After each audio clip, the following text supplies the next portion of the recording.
एक दिन अकबर और बिरबल शिकार करने के लिए जंगल में गए। शिकार करते करते वो दोनों जंगल के घने हिस्सों में खो गए। रात हो गई और अंधेरा छा गया। थकान के कारण दोनों ने फैसला किया कि वो वही रात गुजारेंगे और सुबह होते ही वापस महल का रास्ता ढूंढेंगे। अकबर को रात में भूख लगी, मगर उनके पास कुछ भी खाने का सामान नहीं था। उन्होंने बिरबल से कहा, बिरबल, मुझे बहुत भूख लगी है, तुम कुछ कर सकते हो। बिरबल मुस्कुराए और बोले, जहानपना, चिंता मत कीजिए, मैं कुछ इंतजाम करता हूं। बिरबल ने आसपास देखना शुरू किया और देखा कि एक थोड़ी सी ऊंची जगह पर बड़ा सा पेड़ है, जिसके नीचे कुछ सुखाए हुए पत्ते पड़े थे। उन्होंने एक छोटी सी आग जलाई और कहा, आप बस थोड़ी देर इंतजार कीजिए।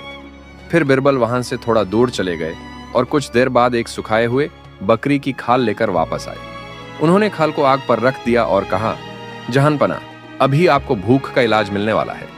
अकबर हैरान हो गए और पूछा, ये क्या है बिरबल? ये तो सिर्फ एक खाल है।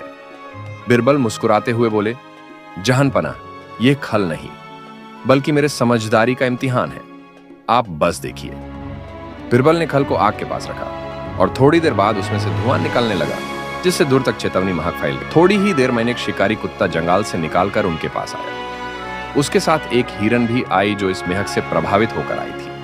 बिरबल ने हिरन को पकड़ा और अकबर से कहा, यह है आपके भूख का इलाज, जहानपना। अकबर बिरबल की समझदारी से प्रभावित हुए और कहा, बिरबल, तुम सच में समझदार हो।